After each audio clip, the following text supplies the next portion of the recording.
My dear brothers and sisters in Jesus Christ, today's first reading is taken from the book of Micah.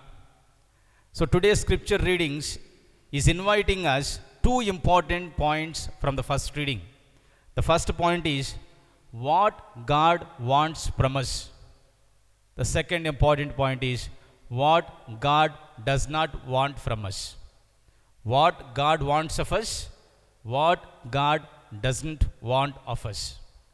What He doesn't want from us is no holocaust, no sacrifices, no external activities, because it doesn't help our soul to be connected, to have the relationship with Jesus Christ. So there is no external signs He is asking. No holocaust, no sacrifices, no external activities. He doesn't want that.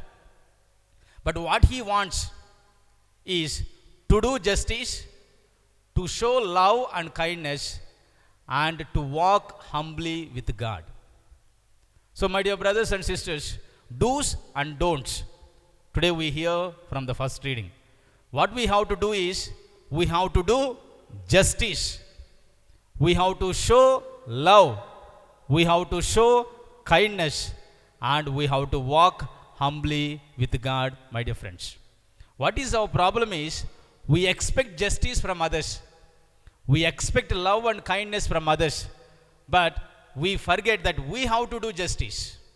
We have to show our love and kindness towards the others. These days, what I am hearing, now all the government teachers, or maybe all the employees, they are getting only half salary, isn't it? I don't know. So they are complaining. Is it justice? Is it justice? Today, God is asking, do justice. At least we, the Christians, especially our Christian institutions, we must be able to pay the just wages to our workers who are working in our institutions. They may be the cooks, they may be the sleepers there outside, those who sweepers, sorry. Though they may be the sweepers outside. They may be the people who are working in our garden. They may be the teachers. They may be the nurses. So today God is asking, do justice. It is not only that you are expecting justice from me, but in turn, you also have to do your justice, show your love, show your kindness towards the other people. You know, D.L. Moody once said that, give me 10 men who fear nothing but sin, love nothing but God, I shall change the whole world. Give me 10 men who fear nothing but sin, love nothing but God, I shall change the whole world, he said. But did he change the whole world? Did he change the whole world? What does it mean? He did not get the 10 men. He did not get the 10 men who fear only the sin, who love only God.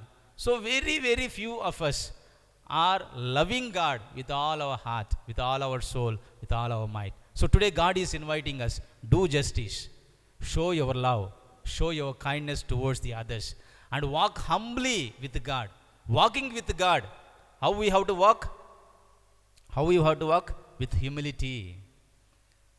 We have to walk with God with humility. That's why somebody says, pride is about my own glory. Humility is about God's glory. Pride is about who is right, and humility is about what is right. So God is inviting us, walk with me, not with your proudness. Walk with me with your humility. In the Bible, we have seen a person, the one who walked with God, not for 1 month, not for 1 year, he walked with God 365 years, my dear friends. And his name is Enoch. So when he walked 365 years with God, humbling himself, God was so pleased with him. God told Enoch, I want you also to walk with me not only on earth, but also in heaven. Come, let us go for walking in heaven. And he has taken him with his body and soul to heaven, my dear friends. Very few people are walking with God with humility.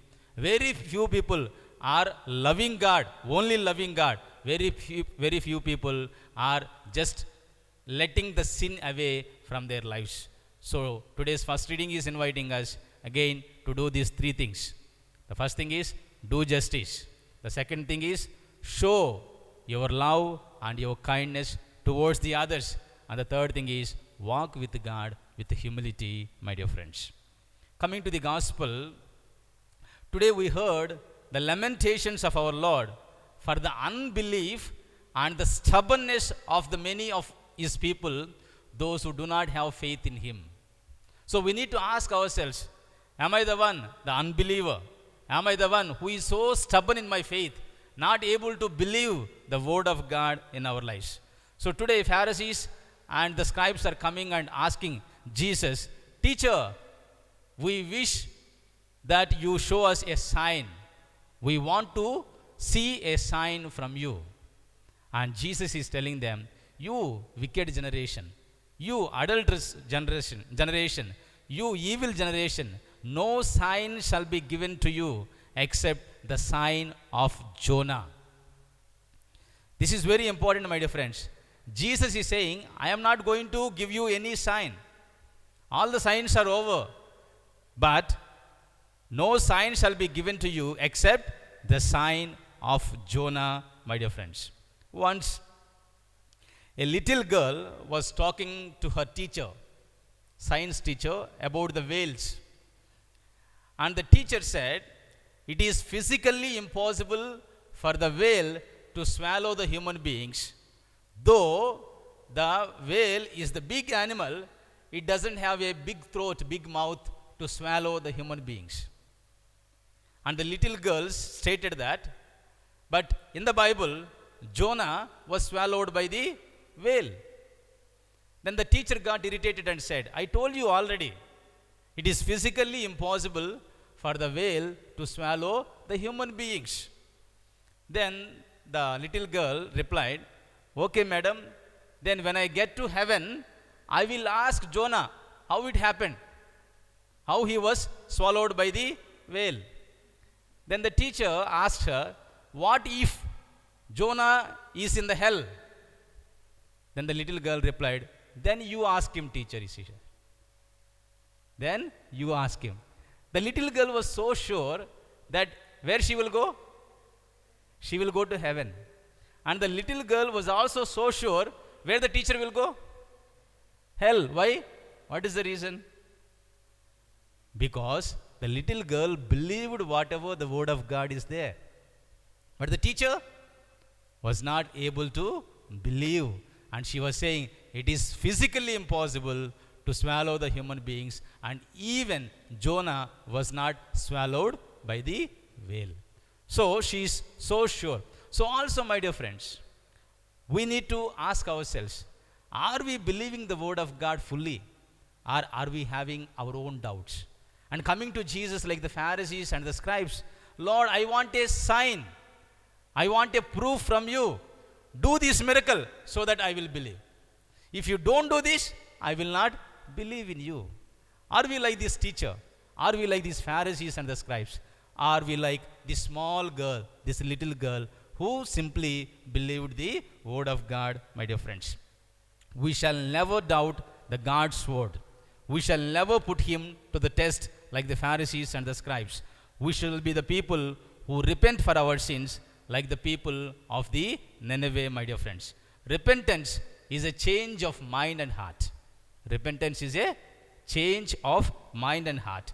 It includes turning away from the sin and turning to God for the forgiveness, my dear friends.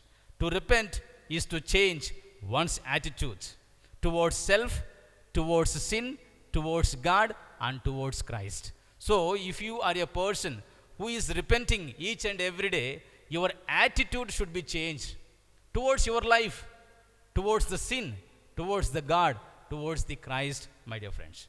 And let us learn also something about the Nineveh. Nineveh in the modern day is known as Mosul. I don't know whether you heard. Today it is known as Mosul in Iraq. Nineveh in modern day you can find in Iraq, Mosul. It was the capital city of the great Assyrian Empire. It was the capital city of the great Assyrian Empire. The third one is The city is known for its wickedness, for its cruelty. This you don't read in the book of Jonah, but the wickedness of the city of Nineveh, the cruelty of the people of Nineveh, we read in the book of Nahum, chapter 3, verses 1 to 4. I shall read one or two verses. Ah, city of bloodshed, utterly deceitful, full of booty, no end to the plunder, the crack of whip and rumble of wheel, galloping hearts and bounding chariots, horsemen charging, flashing sword and glittering spear, piles of dead, heaps of corpses, dead bodies without end. They stumble over the bodies because of the countless debaucheries of the prostitute, gracefully alluring mistress of sorcery, who enslaves nations through her debaucheries and peoples through her sorcery. So we can read in the book of Nahum about the city of Nineveh, about their wickedness, about their cruelty, my dear friends. And the fourth one is, Israel people considered the Assyrian people not as their friends. They considered them as the great enemies. That is why when God called Jonah to go to the city of Nineveh, why he wants to escape is because he does not want to declare the same love towards his enemies. He was not able to love the people of Nineveh because they are considered as the enemies of the Israelite people. So that is why he doesn't want that God is showing his kindness, his love, his mercy, forgiveness towards his enemies.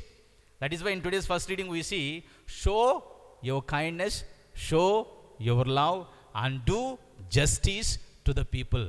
Even the prophet Jonah is also having a tough time to love his enemies.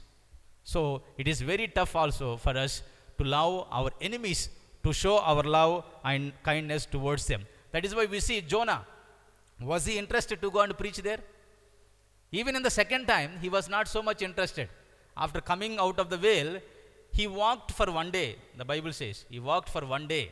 Actually, you can walk for 3 days. He walked for 1 day and he said only one sentence. In 40 days, the Nineveh shall be overthrown. He preached only short message. That also he preached without any interest. Actually, he doesn't want the people of Nineveh to be converted, to be saved. So he preached without interest. But what is amazing is, though he preached only one sentence, though he preached without any interest, but the result was amazing.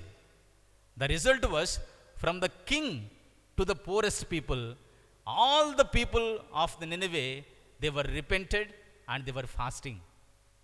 And the fast was so great, not only the human beings were fasting, also the animals were fasting, and they were crying out for the help from the Lord, my dear friends. So today we have to take an example. How many sermons we have been hearing? Every day, every day.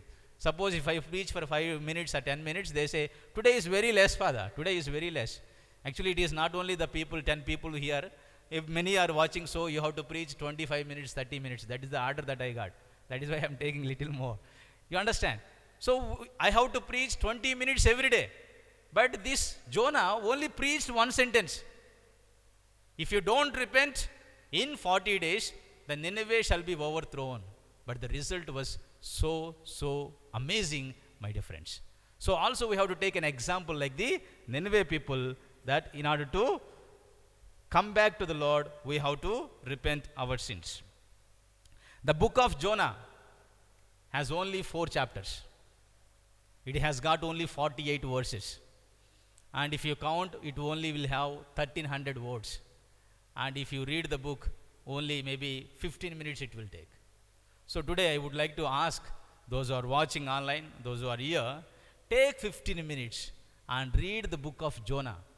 4 chapters, 48 verses, 1300 words. It just takes for you 15 minutes. You will understand what wonderful Lord we have. The love, the kindness, the mercy of God, even towards the enemies, my dear friends. Coming to in the early years of Christianity, there was a man called Telemachus. I don't know whether you heard. There was a man called Telemachus. He was a hermit in the desert. This fellow heard the voice of God to go to Rome. So he goes to the Rome. Though Rome was considered as the Christian country by that time, they used to have this game, the famous game called gladiator, no? Gladiator game. So what is this gladiator game? The gladiator game is the people fight each other and kill each other, whereas the crowds will be roaring and shouting that we want blood, we want blood. Gladiator game. People killing each other. So this Telemachus, inspired by the voice of God, he goes to that game. And in that stadium, 80,000 people were attending. He was afraid, but God tells him, get up from your seat and go to the ground where the gladiators are fighting. So this fellow stood up, ran to the ground and stood in between the gladiators. This fellow was not having the special dress and everything, no? So what the gladiators did, they just pushed him outside. And the people were disturbed. They were very angry. What they were doing, they were taking stones, no? They were taking stones and throwing at this fellow. But this fellow was so stubborn. He struggled somehow and he went and stood again in between the gladiators. Now the emperor who is watching, he also got irritated. He got angry and he ordered, take the sword and slaughter him. And when they slaughtered him, there was a big noise from the crowd. The crowd was saying, they realized that the holy man was dead. The saintly man was killed there. And my dear friends, that day something happened to Rome. From that time onwards, there were never any more gladiators games in Rome. Rome got converted in a single day because of the killing of this single holy man. They were Christians before. They know all these rules and regulations. Love your neighbor, love your enemy, love your God. But they were not practicing. But when this holy man was killed, they realized we have to change. That day, they stopped completely the gladiators games in Rome, my dear friends. So the conversion comes, we don't know how it comes. It comes once like that. But the conversion should not be temporary. It should be permanent, my dear friends. And the last point is, today's gospel we see the Queen of Sheba, the Queen of South. And very interestingly here it is said, on the judgment day, there will be some people. It is not Peter. It is not Peter or somebody who is taking you to heaven. On the judgment day, some other people will be there, it seems. Before Peter, we have to meet these people. Who are these? The people of Nineveh will be waiting there. First we have to pass their test. And then another woman is there. The Queen of Sheba is also waiting for us on the judgment day, on the condemnation day. What they are going to do? If you don't repent for your sins, the people of Nineveh will say, you have heard hundreds, thousands of homilies, fellow. So many hours of preaching you heard, but you never changed. See, we heard only one sentence. The Nineveh shall be overthrown if you don't repent. And we changed. So when we don't change, the people of Nineveh will say, the heaven is not a place for you. Better go. And after that, the Queen of Sheba will be there. She also will be waiting. How she condemns? In my reflection it came. She did 4 things. In these 4 things she is going to condemn us. What she did? First, she came. She came from the African country to the Jerusalem. And if you see how far it is coming around, it seems, 1200 miles, which means 1800 kilometers. From her country to the country of Israel, how many kilometers? 1800 kilometers. She was a queen, wealthy woman, popular woman, the powerful woman, but she traveled. Now maybe we have good roads, good transport, but that time they don't have good transport. But she traveled, the queen traveled for 1800 kilometers and came to the land of Israel. So, she will complain about us. She will condemn us that when we don't come, where? When we don't come into the presence of the Lord. Maybe the church is close to us, maybe 1 kilometer or 2 kilometers, but we say it is too far. 2 kilometers we have to go. She is saying, I traveled 1800 kilometers and went to the temple of Jerusalem. And you are complaining when you don't come to the church, when you don't come into the presence of the Lord, she is going to condemn us. That's what I understood. So we have to come like how she came. The second thing what she did is, after coming, what she did? She was listening to Solomon. She was testing Solomon's wisdom. She was asking so many questions and she was getting so many answers from Solomon. So it is not only coming, what we have to do? We have to listen. We have to listen to the word of God with interest. Like how Mary was sitting at the foot of Jesus and listening to Jesus, we have to listen to the word of God. So she is going to condemn us if we are not listening to the word of God in our lives. First she came, the second one, she listened, and the third one, what she did?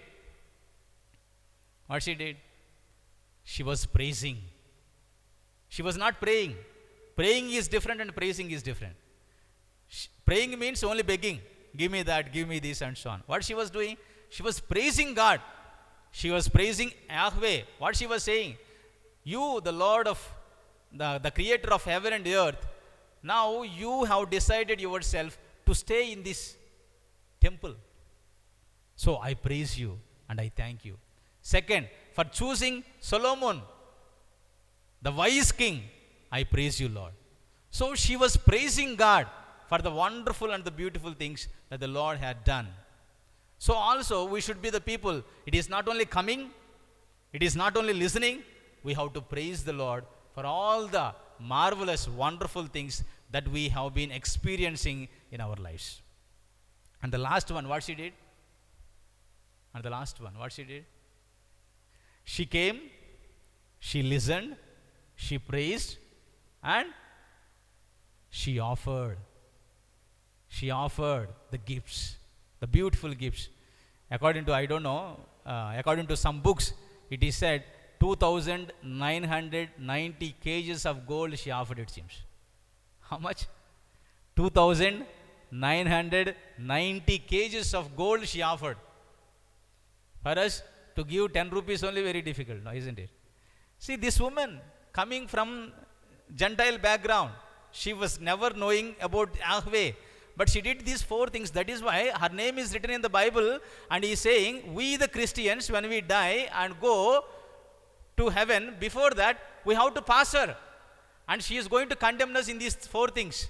When you don't come, when you don't listen, when you don't praise, when you don't offer, she is going to condemn that go to hell, man.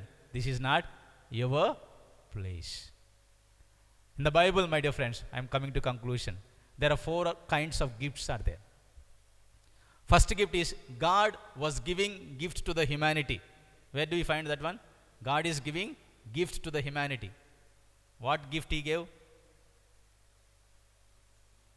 The Gospel of John, chapter 3, verse 16. See, he gave his only son as the gift to this world.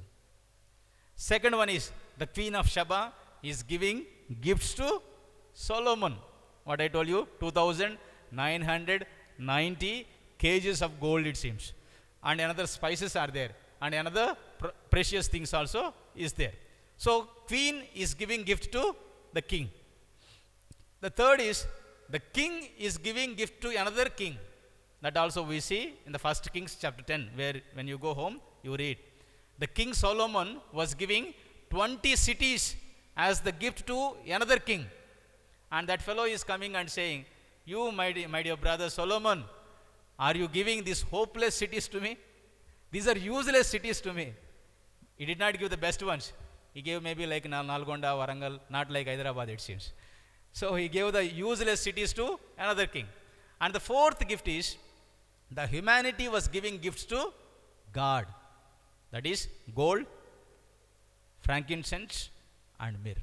Four kinds of gifts that we see in the Bible. God giving gift to the humanity. Queen is giving gift to the king. And king is giving gift to another king. And the human beings are giving gift to God.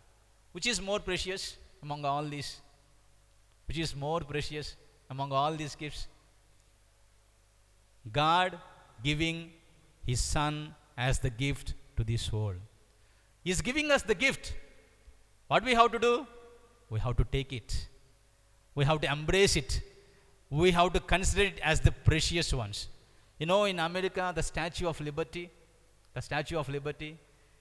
is not belong, actually, that doesn't belong to the Americans. That was a gift given by France to the Americans. But you see, the Americans, how they feel it?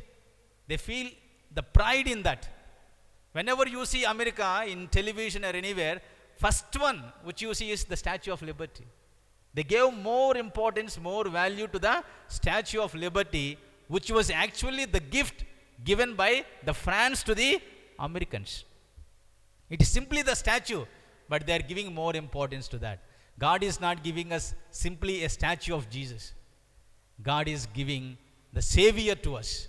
God is giving Jesus to us. Let us take Him. Let us embrace Him. Let us value Him in our lives, and let us repent for our sins. In the name of the Father, and of the Son, and of the Holy Spirit.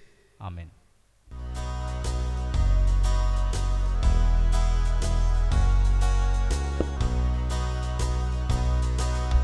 Bind us together, Lord, bind us together with cords that cannot be broken.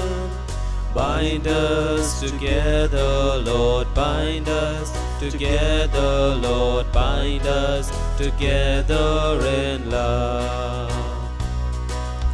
There is only one God. There is only one King. There is only one body. That is why we sing. Bind us together, Lord, bind us together with cords that cannot be broken. Bind us together, Lord, bind us together, Lord, bind us together in love.